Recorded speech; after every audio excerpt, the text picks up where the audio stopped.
Olá pessoal, tudo bem? Eu espero que você esteja bem. É, Nós estamos aí fazendo uma série, de vídeos falando sobre a saga dos deuses e humanos, né? Grande parte do que nós sabemos vem das chamadas mitologias, né? Então, como é que é entendida a mitologia nesse nosso planeta? É algo que nós não devemos levar a sério porque são contos fantasiosos, lenda, folclore, coisas assim. Quando as pessoas querem desclassificar uma história de alguém, elas apelam para termos como isso é uma alucinação, isso é a tua imaginação, né? Meu amigo, isso é lenda, isso é folclore, isso é mito, né? Só que deturparam a palavra mito, porque a palavra mito não tem conotação de algo mentiroso, né? Então, assim, tipo, é mentira o que alguém está falando a respeito, né? Eu acho engraçado que se aplica mito a um monte de coisa, mas não se aplica mito à Bíblia, né? Porque pegaram a Bíblia e disseram assim: olha, a Bíblia, essa aqui não tem mito, é a palavra de Deus, de Jeová, ele que escreveu através de homens inspirados pelo Espírito Santo. O resto tudo por aí é mito. E foi com uma Bíblia na mão e uma espada no outro que eles chegaram ao Brasil para doutrinar os indígenas, mataram um monte de índio, mataram indígenas, mataram um monte de negros, né? Por sinal, onde eles chegavam, eles faziam isso, né? Então, antes de continuar esse vídeo, por favor, se inscreva no canal, deixe seu like, tá? Toque o sininho de notificação, comente, compartilhe, ajude para que haja engajamento nesse canal e aí a gente chegue a 1000 inscritos, tá? Depois, se você quiser ajudar financeiramente esse canal, você pode fazê-lo pelo Pix, robson.rmt@gmail.com, robson.rmt@gmail.com, robson.rmt@gmail.com. Tá. Então, nesse canal você não vai ter a resposta para tudo, que não é panaceia para todas as situações da vida, né?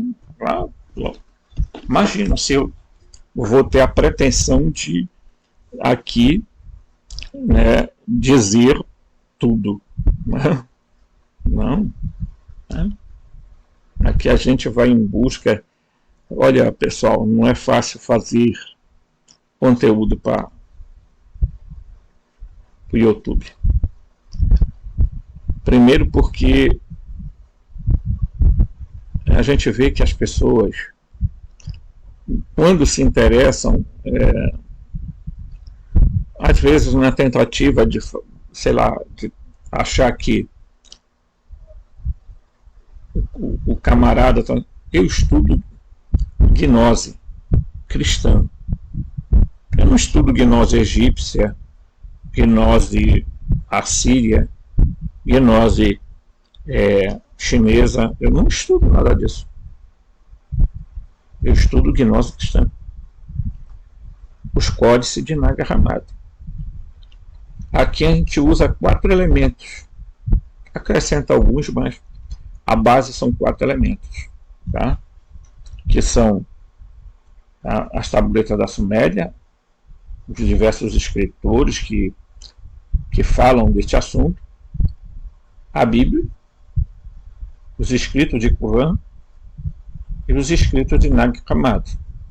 Tá?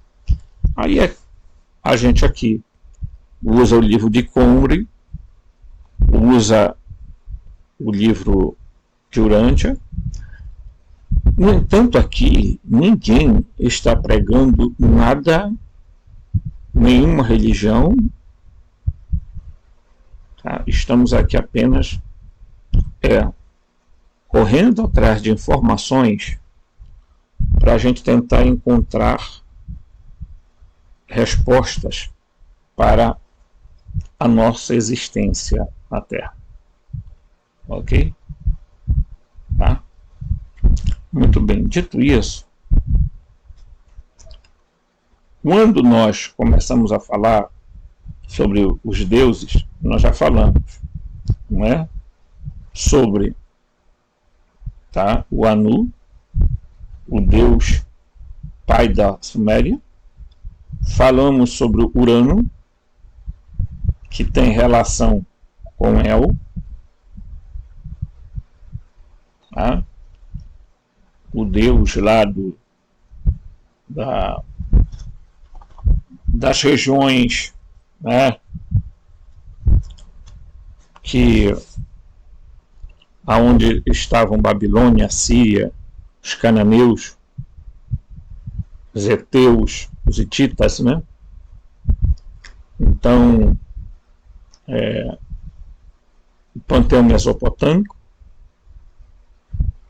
e que equivale a Urano.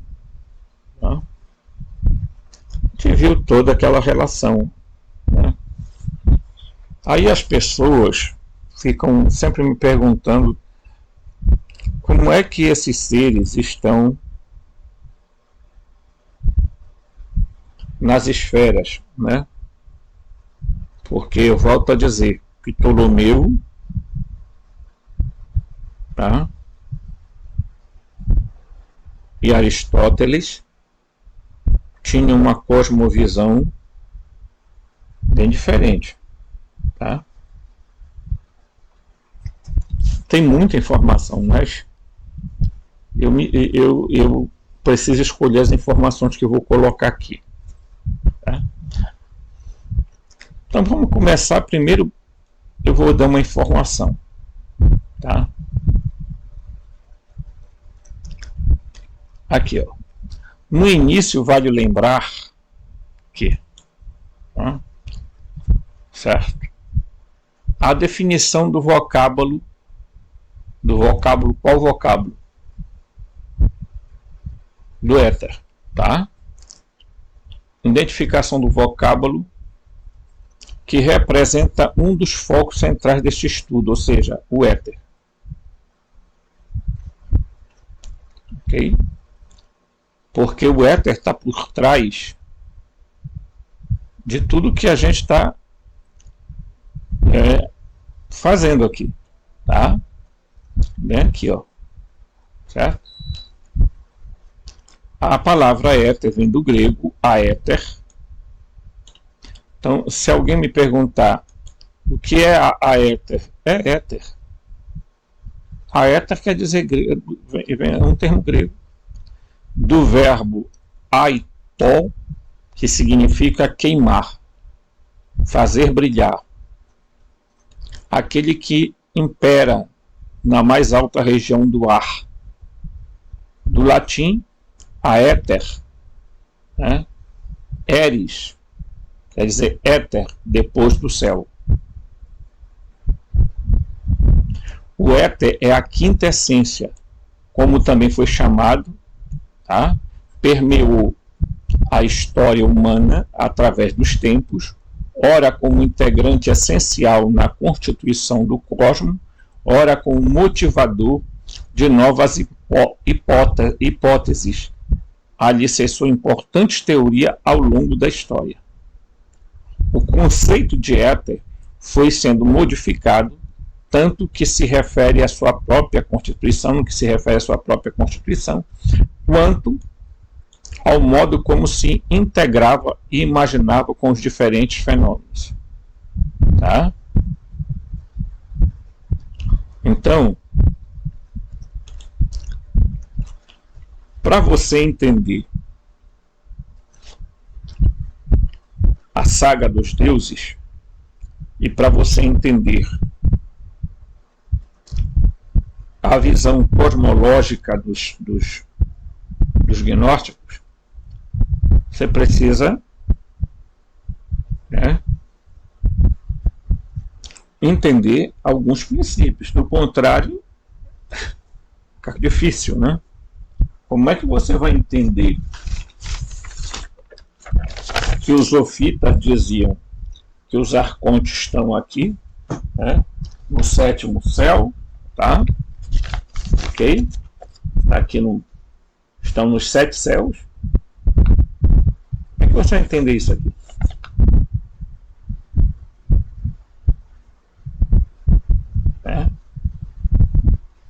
Se você não entender o que são as esferas, o que são os arcontes e o que é o éter que ocupa todo esse espaço. Se você não entender isso, fica difícil, né? Você fazer qualquer análise, porque tudo que nós temos hoje está permeado de esoterismo, espiritualismo, misticismo e etc. e tal.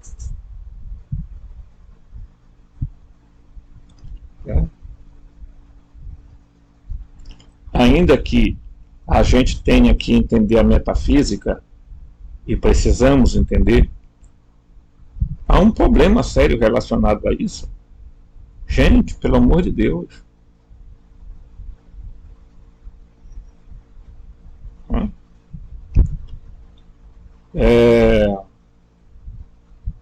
Entender que a Terra foi fabricada, tá? E que está dentro de uma matrix, não é fácil, mas você precisa fazer o esforço para entender isso e entender os conteúdos que a gente vai colocando aqui. Porque falar de gnose, falar dos arcontes, do demiurgo, de Sofia, etc., se você não tem entendimento de alguns fundamentos, tá? E de alguns de algumas teorias, de algumas especulações, tá? De alguns fenômenos, aí fica complicado, né? Então eu vou dar mais um pulinho em outro texto aqui, tá? Aqui, ó. Então, explicando de forma mais simplificada o éter real, podemos considerar como a própria ideia fundamental da matéria, um corpo que preenche todo o espaço abaixo do firmamento e sua atmosfera. Este éter, que preenche todo o espaço como um meio material, possui a capacidade de colocar em si todas as partículas existentes na Terra, toda energia em movimento que se estabelece nesse meio e interage com este éter. O éter em nossa atmosfera é fixo, porém elástico. O que isso significa? Significa que em todo o ambiente alguns elementos da natureza podem provocar reações elásticas no éter. O éter, ao se esticar em determinado ponto, arrasta com ele as partículas que vão sair do seu ponto fixo, tá, para o ponto B, ok? Gerando uma compressão de partículas, das partículas que são fixas ao ponto B, fazendo assim com que as partículas que se ocupem o ponto B reduzam o tamanho pela força da compressão provocada pela elasticidade etérea. A partícula do ponto B que se comprime com seu espaço pela partícula do ponto A ter avançado ao seu espaço. Tá? Então aqui tem toda uma explicação sobre a função do éter na Terra. O éter está em tudo. Tá? Então, quando você pega, tá? Quando você pega esse livro aqui, ó, tá? Livro dos Espíritos, aí você vai falar sobre o fluido cósmico universal, você vai entender que, de alguma forma, esse fluido cósmico universal tem a ver com o éter. Tá? Esse aqui não é o do Allan Kardec, tá? Certo? Então você vai entender o que significa, porque o texto próprio está explicando que o éter tanto está, certo, na nossa atmosfera, na camada atmosférica, como está também além, né? Aristóteles tinha exatamente esta visão. Qual visão? Qual visão? Vamos embora aqui. Qual era a visão de Aristóteles? A visão de Aristóteles e Ptolomeu, certo? Eu vou pegar aqui, eu quero pegar exatamente a do Ptolomeu. Deixa eu ver aqui se... Quando você pega essa aqui, ó, e eu expliquei ontem, você pega isso aqui, que está na área atmosférica da Terra, são 7 camadas da atmosfera, ok? Tá? Depois, o diagnóstico dizia que nessas 7 camadas havia seres governando. Depois, isso se chamava mundo sublunar. Depois começava as realidades do mundo supralunar, que eram preenchidas pelo éter.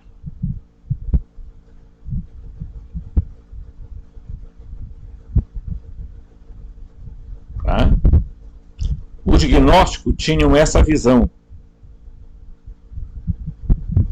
Tá? Tinham essa visão. Tanto é verdade, que os gnósticos tinham essa visão. Eu vou pegar aqui uma analogia que os gnósticos faziam bastante disso, tá? E a gente vai mostrar para lá. Eu quero pegar aqui Ptolomeu, a visão ptolomaica, tá? Então aqui, ó,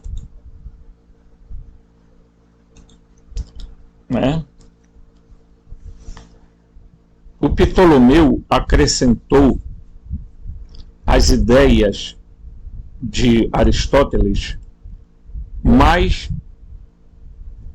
esferas, 2 esferas, tá? Se você olhar aqui, o céu empíreo, que é bem aqui, aí esse é o céu, que a gente poderia chamar de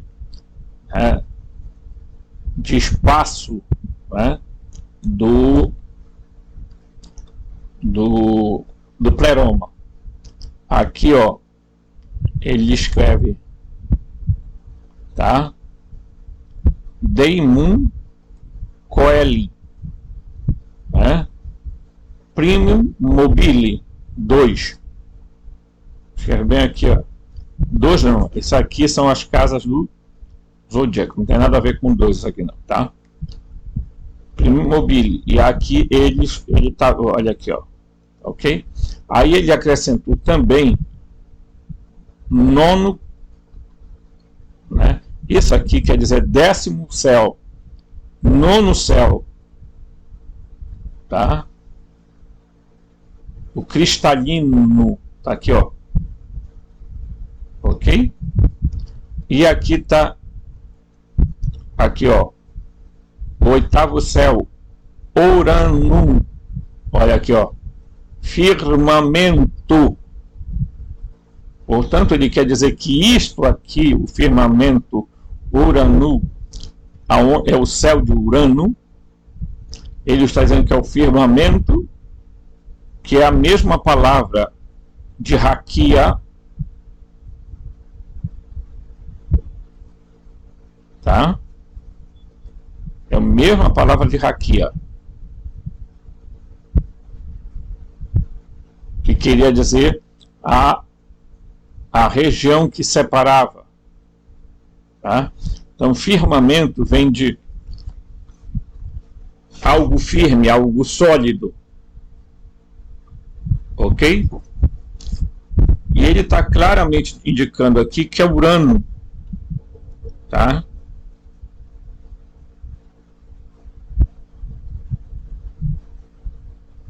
Aí abaixo ele vem, tá? Céu de Saturno, tá? Céu de Marte e assim por diante, tudo em latim, né? Que era a linguagem feita. Aí quando chega a Lua, aí você vai ver esferas bem aqui: água e terra, ar, aqui, tá? E fogo, aqui, tá? Esse é o mundo chamado mundo sublunar, ok? Esse é o mundo sublunar. E eu vou mostrar isso aqui para vocês, porque veja, ele vai botar a Lua aqui, o resto tudo estrela. O Sol ele coloca bem diferentezinho, mas tudo aqui ele coloca estrelas.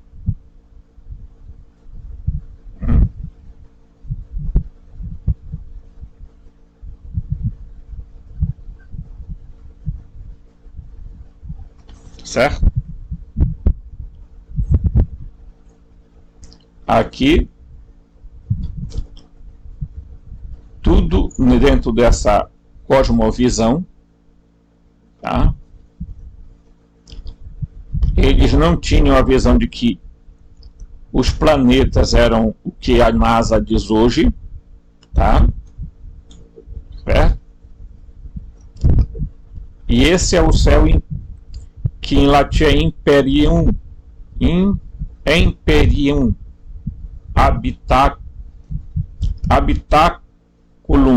habitáculo Dei, aonde Deus habita, o céu aonde Deus habita. Esse Deus aqui não é o Deus daqui, é o Deus supremo, é a mônada, o uno.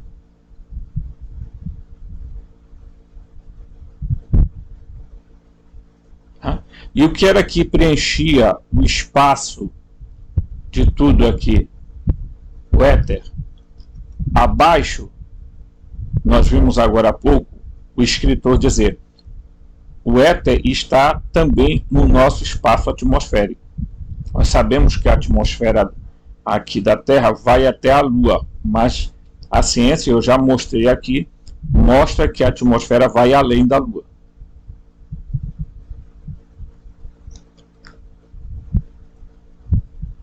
Correto? Eu já dei várias explicações, e não foram poucas, né, a esse respeito, tá? Então, quando chega a um determinado ponto, começa, né, um outro estágio, uma outra, para se chegar ao pleroma, que é aquilo que os cristãos costumaram a chamar de céu.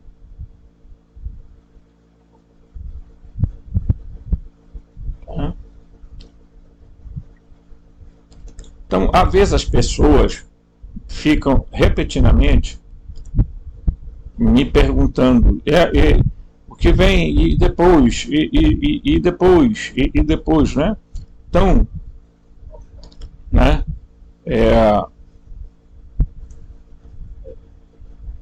Nós precisamos entender o que os gnósticos, tá, queriam dizer. Tá?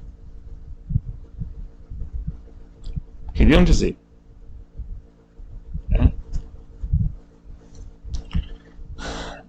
Os sofitas, por exemplo, né, que é aqueles que fizeram bastantes, diríamos assim, bastante configurações, né, foram eles que criaram os diagramas, tá? Os sofitas criaram os diagramas, que são exatamente este aqui, é um deles, tá? Diagrama ofita, tá? Por quê? Porque eles queriam fazer com que as pessoas entendessem o que estava ocorrendo.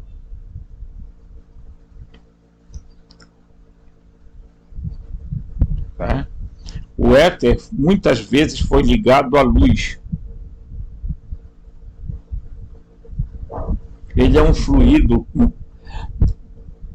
não é um fluido quente, provavelmente seja um fluido mais frio, mas é ele que transporta a luz. Não existe vácuo no universo. Tá? Eu estou dando essa introdução para que a gente possa continuar entendendo o que é que nós estamos fazendo aqui. Senão, tá? Bem, aqui, ó. Durante muitos séculos, os pensadores acreditaram que não era possível existir vácuo absoluto, que a existência não era possível sem alguma coisa. Imaginavam que o cosmos era preenchido por uma substância universal, denominada éter, nos séculos mais recentes. Essa substância, que seria essencialmente diferente da matéria, sem ser exclusivamente espírito, preenchia cada recanto do universo, onde nada mais havia, incluindo espaço entre as estrelas. O éter tinha que existir, senão como as energias e as forças seriam transmitidas de um setor a outro do universo? Como seria possível a atração à distância, a gravidade? Como os fótons que constituem a luz do Sol viajariam do Sol para a Terra se não houvesse um meio através do qual viajasse? Em 1887, uma experiência feita por dois americanos, Albert A. Michelson, e Edward W. Morley, pareceu descartar de uma vez por todas a existência do éter. Antes dela, pressupunha-se que, movendo-se a Terra através do éter universal, haveria diferença detectável entre a velocidade de um raio de luz alinhado à direção do movimento da Terra e a de um raio, tá, perpendicular a ela, assim como alguém que nada no rio desenvolve mais ou menos a velocidade conforme nade contra a correnteza, a favor da correnteza ou perpendicularmente a ela. Tá? Então, o que acontece? Chegou um momento da história em que os astrofísicos, cosmólogos, resolveram, principalmente os físicos, retirar o éter da história e não colocaram nada no lugar. Apenas disseram que tudo era feito de matéria escura e energia escura. Tá? Pergunte para eles o que é matéria escura e energia escura, eles não vão saber. Eles não sabem. Tá? E o universo bariônico, aquele do qual nós podemos ver, porque existe luz, é 5%.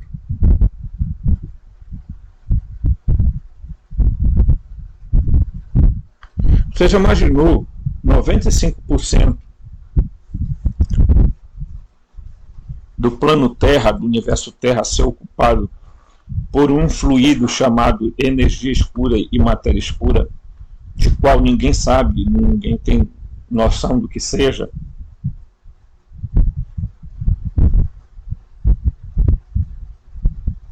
Então, as pessoas depois ficam achando o seguinte: bem, você quer dizer então que há essa parte do éter que vai da Lua para frente, é uma parte etérica, tá? Ou o espírito, porque também há uma sinalização de que o éter poderia ser o espírito. O éter foi confundido com a luz, com o espírito, né? Foi chamado de Akasha.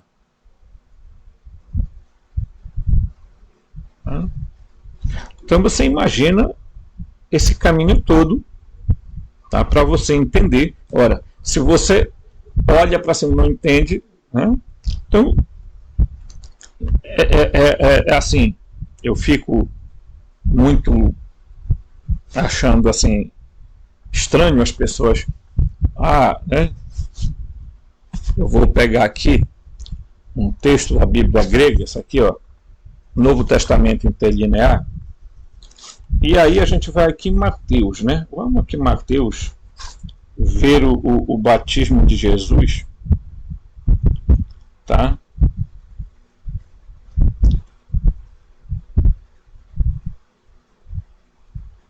Tá? E quando... Espera lá, vamos pegar bem aqui.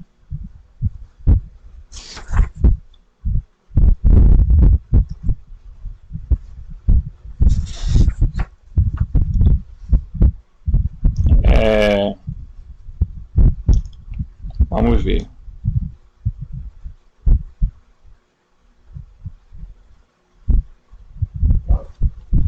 Eu quero pegar aqui.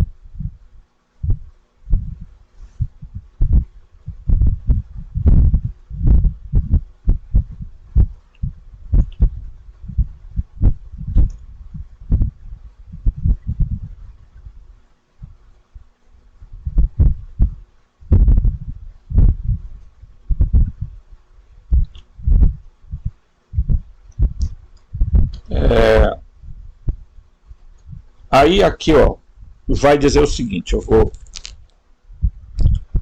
dar uma mexidinha aqui para não espalhar. Então veio aqui dizer assim: tendo, porém, Jesus disse a ele: deixa que agora assim, pois, é conveniente a nós cumprir toda a justiça.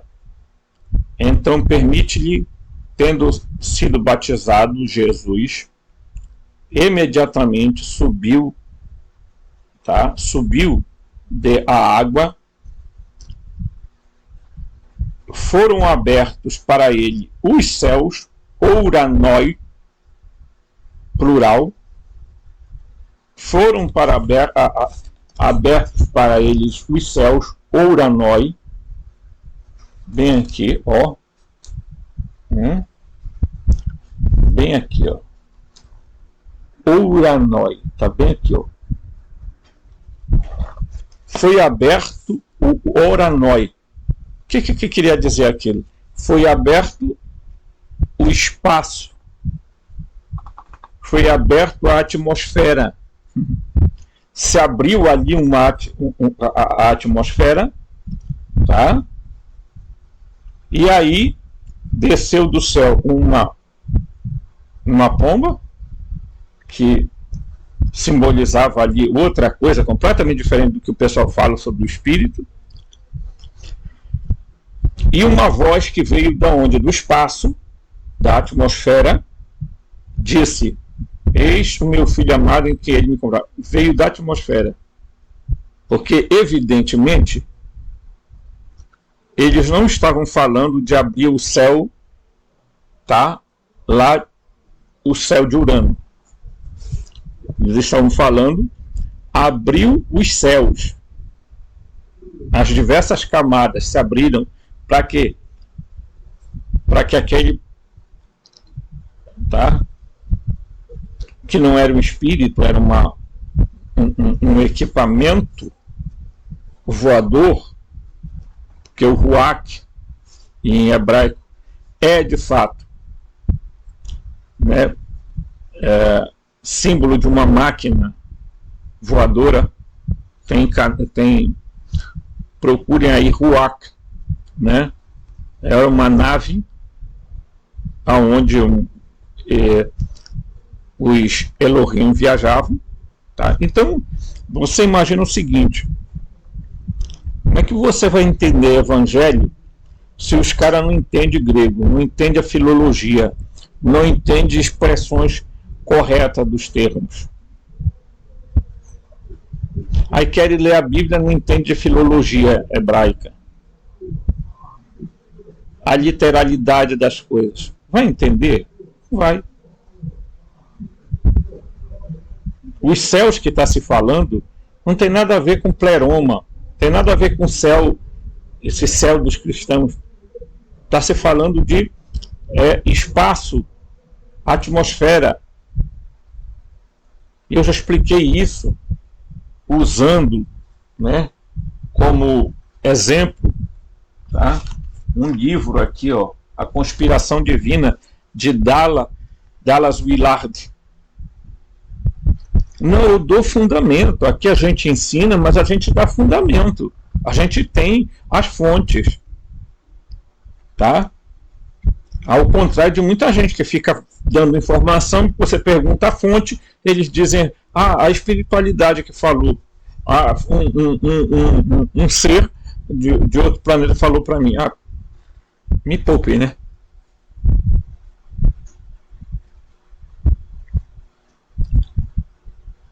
Então o éter é o quê? É uma energia, correto? Então, eu acho engraçado, porque tem algumas pessoas que sabem disso e ficam tentando, sei lá, o que é que o Tesla disse? Se você quiser entender o universo, entenda em termos de energia, tá? E entenda isso como frequência,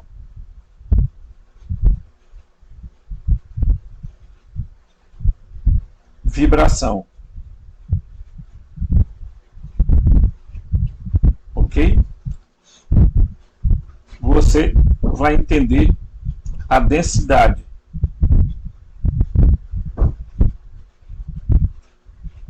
Então, quando Nikola Tesla falou: você quer entender o universo? Entenda em termos de energia, frequência e vibração.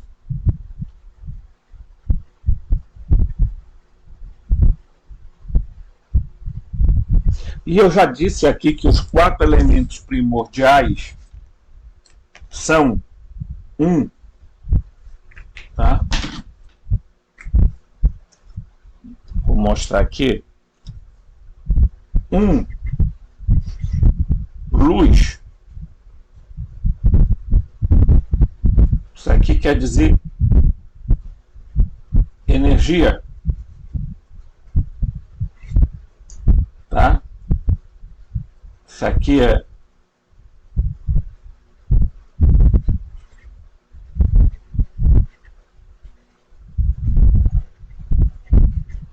certo? Depois nós temos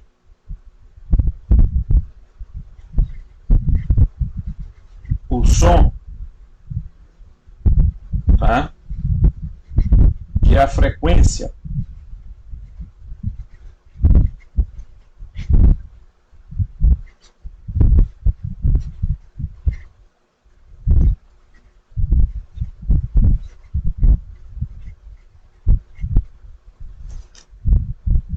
E 3, nós temos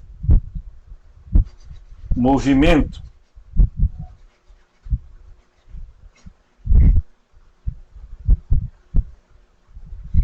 Que é a vibração.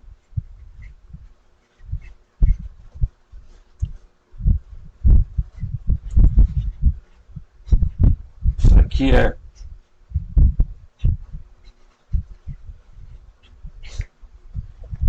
então, quando você vai fazer um estudo, né? Aí você diz assim, ó, os 3 elementos fundantes. Primeiro, o primeiro motor imóvel, luz, energia. Tudo começa com a luz. E o que é que Paulo diz lá nas cartas? Deus é luz e nele não há treva. Então, portanto, não pode ser o demiurgo do Antigo Testamento, porque ele próprio fala que ele faz a luz e faz a treva, da doença e a saúde. Então, esse Deus não é o Deus de que trata o Novo Testamento, e nem é que Paulo chegou a falar no Areópago da Grécia. Nele nós nos movemos, existimos e somos.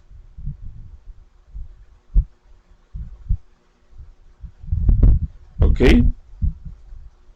Eu estou fazendo tudo isso aqui porque eu vou falar sobre outros 2 deuses, para que você entenda, pelo amor de Deus. Senão você vai ficar, né? Então, a segundo elemento é o som, que é a frequência. Tá? Luz é energia, Deus é energia, nós poderíamos dizer, né? Aqui, som, frequência. Tá? Quem é o som, a frequência? O verbo, a palavra. Tá? E o terceiro é o movimento. Luz, som e movimento, que é a vibração, que é o espírito, que é a mãe. Então tem a ação do Pai, do Filho e do Espírito.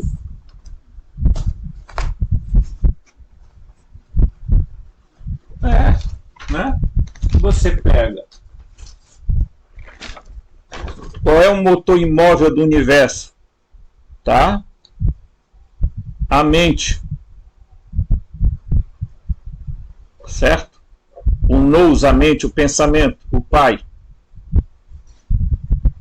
A enóia, a barbelô, a sabedoria divina, ela é o pensamento, ó, primordial. Tá? E o filho é o quê?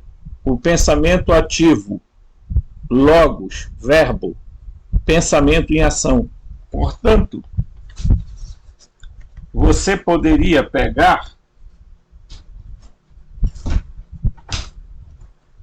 né?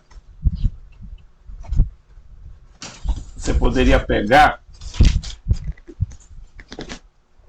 e dizer, né? Isso aqui é o nous, né? Isso aqui é a palavra em ação, né? Como está lá. E isso aqui é o espírito. A mesma coisa que está lá no pleroma, descrito no pleroma, luz, som e movimento, é a mente, o pensamento e a palavra, o logos. Isso aqui tudo vai dar origem ao éter. E eu já falei isso aqui.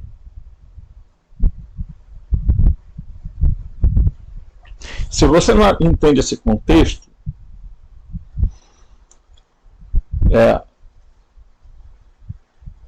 você acredita que o demiurgo usou uma substância que já existia com a queda da Sofia.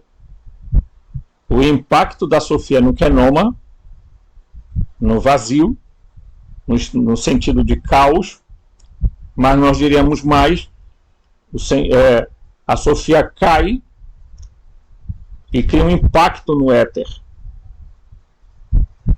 E o impacto do éter faz com que se crie substâncias, ok?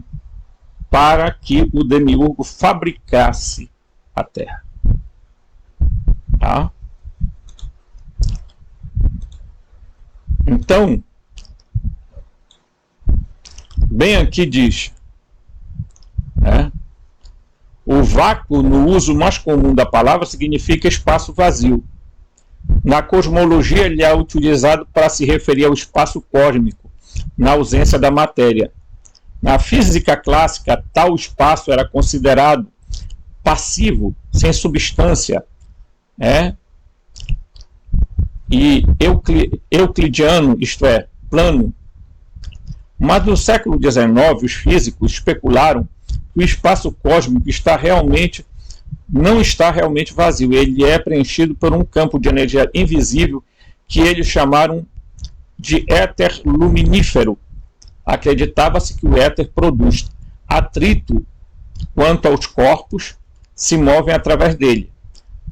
E desse modo ele desacelera seus movimentos, mas essa foi uma crença de vida curta.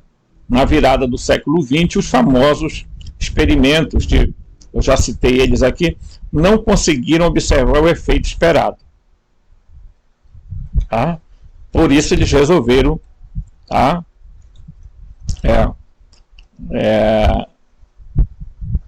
Mudar, tirar o éter, né? É provável que ninguém desconheça a ação da gravitação e todos os seus fenômenos afins. Essa atividade gravitacional é causada pela enorme capacidade magnética da nossa Terra. A Terra é um grande ímã, não apenas as suas regiões polares, mas cada centímetro quadrado da sua superfície irradia uma força magnética. Tá? Ok? E eu vou passar bem para cá porque eu quero que ele vai dizer uma coisa bem aqui, ó. Além disso, é evidente que a corrente magnética efluente seja também a corrente manifestadora de todas as necessidades e desejos, a fim de que a corrente atrativa possa perceber e inalar tudo o que é necessário na ordem planetária do campo intercósmico. Portanto, o campo magnético terrestre, entre outras coisas, é um campo de respiração, com uma inalação e uma exalação perfeitamente perceptível. Sabe-se também que a Terra, olha aqui, a Terra, tá, também que, sabe-se também que a Terra e tudo que vive nela necessita de matéria sólida, líquidos e gases, éteres e fluidos astrais. Tá? Ele vai falar isso aqui, ok? Correto? Isso tudo aqui, ó, precisa de éteres e fluidos astrais. Por quê? Porque ele vai dizer exatamente que a Terra, né, ela é feita dos três desses elementos. Tá? Tem uma parte aqui em que ele diz isso. Tá? Eu não vou procurar porque nós vamos demorar muito. Tá? Vamos demorar muito. Tá? Mas a Terra é feita exatamente de uma parte sólida. Tá? Ok? Ela é feita de uma parte sólida e de uma parte que eu mostrei ontem, né? Almática, e uma parte espiritual que é preenchido por esse éter, certo? Tá. Então, vamos pegar aqui, vamos voltar para onde nós estávamos, tá? Ok. mais aqui. Muito bem. Quando nós chegamos e estudamos esse ser aqui, ó, o Netuno, tá? Então vamos ver o que se fala sobre Netuno. Antu, que é um deus, tá? Sumério, principal esposa, uma deusa suméria, a principal esposa e meia-irmã de Anu, mais tarde atribuído a Ea, tá? Ou Enki, que é o mesmo nome, que vai ser o Poseidon, tá? Conhecido como depois, porque o irmão dele, o Enlil, vai transformar ele em Satã, adversário, tá? O Bhagavati Puran descreve a morada eterna de Vishnu com os planetas azuis, o Vaikunta, que eram Urano, Netuno e Plutão, tá? E a razão pela qual esses senhores hindus foram descritos como humanos com pele azul, tá? Plutão era Hades, Gologa de Krishna residia em Plutão, a Loka, tá? De Krishna residia em Plutão. Nergal, senhor do submundo, ou ali das regiões da África, da Antártida, né? Em algum lugar por ali, o Tártaro era a periferia do sistema solar, para onde os deuses primordiais Urano, Netuno e Plutão foram enviados, tá? Ok? Depois que Júpiter conquistou o lugar principal no céu, capturou a Terra, por exemplo, né? A estrela de Ea, de Enki, foi descrita por em vários pontos de revelação, incluindo Vela, tá? Formalhaute e Vênus. Netuno era conhecido pelos antigos egípcios e citas desde os tempos antigos. Os egípcios obtiveram conhecimento de Netuno dos líbios, por quem ele foi sempre honrado, e que antigamente eram as únicas que tinham um deus com um nome. Então, quem é Netuno, né? Eles identificam aqui Netuno com Poseidon, que era o deus lá da cidade de Atlanta, né? De Atlantis, né? A cidade de Atlanta, a chamada Atlântida, né? Aí quando você chega aqui e pega Saturno, originalmente o Saturno é quem? Enlil. A palavra Lil quer dizer ar, espírito, atmosfera, tá? Cujo símbolo é um touro. Era Saturno, tá? Cronos, aqui ó, pai do tempo mensurável, pai do tempo mensurável, por quê? Porque cronologia, horário, tempo, tá? Mensurável na mitologia grega. Ele era o deus da agricultura e da colheita. Saturno assumiu atributos e tornou-se sincretizado com Urano. Depois misturaram ele com Urano, tá? Na mitologia grega clássica, de 500 a 30 a.C., na mitologia hindu. Os fenícios e Sita, antes de adorarem Marte, Nergal, no século 7 e 6, faziam sacrifícios de crianças a Saturno. Prestem bem atenção aqui, ó, para apaziguá-lo. Ora, tá? Todo mundo sabe que o Saturno é identificado com Javé, Jeová e Aldabaoth. Ok?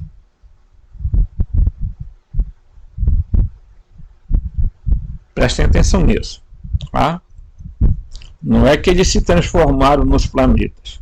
Os planetas receberam o nome deles porque eles vibram na frequência desses planetas. Frequência e vibração. Densidade. Tá? Tudo bem.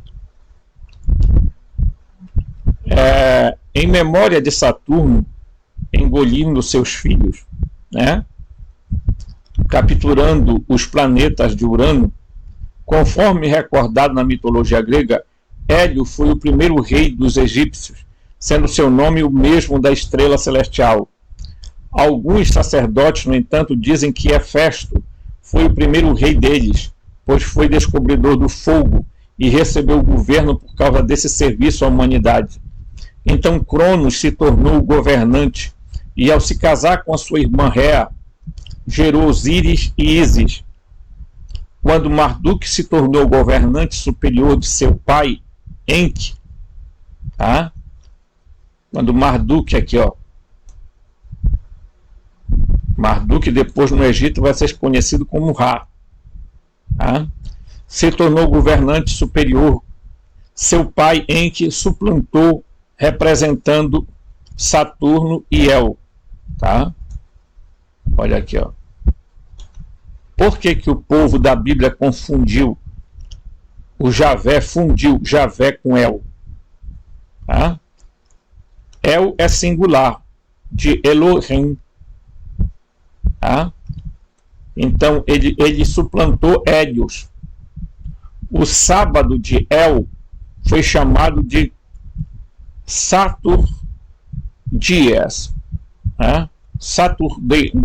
Saturdain, né? Dia de Saturno.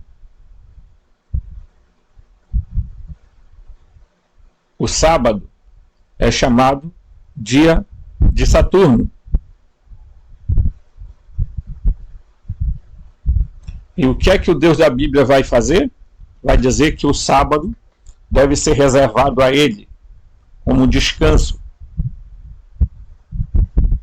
Quem é Saturno? É o Javé, o Jeová, Alá, Brahma. E Aldabaote é esse? Quem é o Netuno? É um Enki.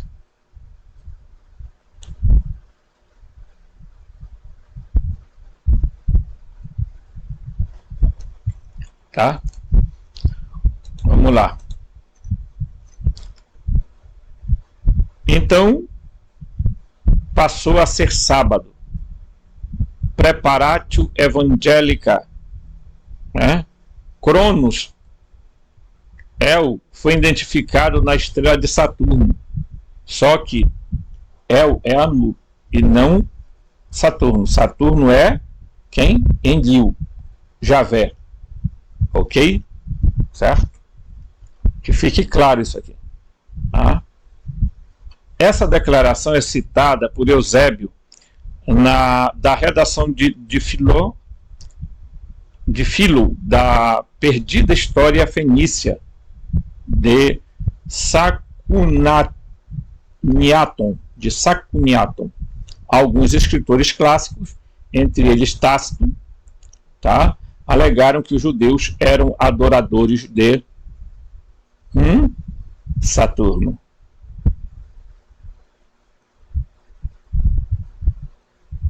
Tá? A refutação de Agostinho contra Fausto, né, é o pai do céu, Saturno, né? Lembrando, El não é Saturno, El é Urano. Seu filho maior, Haddad Ninurta, pai da terra, é o Júpiter. Olha aqui, ó. Tá? Ambos são simbolizados pelo touro. Ambos usam chifres de touro em seus cocares, em suas coroas. Por volta de 2000 a.C., o tempo de Hammurabi, tá? Marduk suplantou a si mesmo, a seu pai, por Saturno e Júpiter. Ok? Certo? Na antiga religião romana, tá? Os sacerdotes salianos, Saturno era adorado e seu tempo era o mais antigo registrado pelos pontífices sumo sacerdote do rei sagrado. Saturno era equiparado a Cronos, tá? Certo?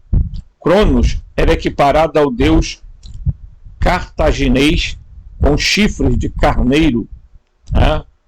Baal Amon, ou Amon, que é Marduk, Bel, filho de Enki. A deusa Tanit governou com Baal Amon. Ea também era de origem babilônica e pode ter influenciado o cananeu El, e também Ian, o deus do mar e do rio. Um ramo cita, tá? Dos cita, tá? Os saxões adoravam Saturno, tá? Zoroastro ou Zaratrusta era adorador de Ahura Mazda, tá? Mani era agnóstico, seguidor de Zoroastro, da Babilônia, que foi para o Egito em 400 depois de Cristo. Então, aqui ele manda a gente dar uma olhada no livro de Lawrence Gardner, tá? Então, o que você percebe? Que eles mudavam o nome dos deuses, tá? Simplesmente mudavam, mas eram a mesma figura.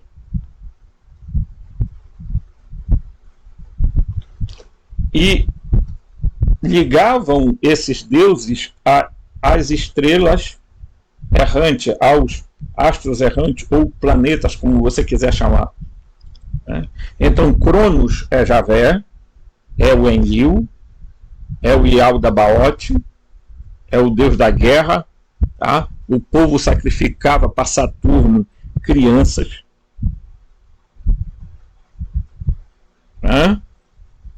Como faziam em tempos remotos para o Javé, o Jeová. Ok? E você vê que esses deuses, estão constantemente em brigas e disseções, conflitos enormes. Por quê? Porque um quer tomar o poder do outro. Esses seres, chamados Elohim, Anunnaki, tá? Arcontes, eles são seres que estão numa frequência, numa vibração diferente, por causa e se ocultam atrás do éter. Tá? Quanto mais o éter se torna sutil, mais escondido eles estão. Por quê? Porque eles sabem manipular a energia. Aqui está o grande show da questão. Tá? Então, eles manipulam muito bem a energia e são capazes de ludibriar pessoas, que no outro vídeo eu vou falar algumas coisas aí, e você vai ver o quanto enganados estão as pessoas que estão achando que como é que se diz, as esferas da Terra são lugares aonde tem casas, habitações dos espíritos, que os espíritos estão lá sendo cuidados, tratados, nas casas. Que pena, né? Que os seres humanos continuem sendo enganados pelos arcontes até os dias de hoje. Então aguarde o próximo vídeo, um forte abraço e até lá.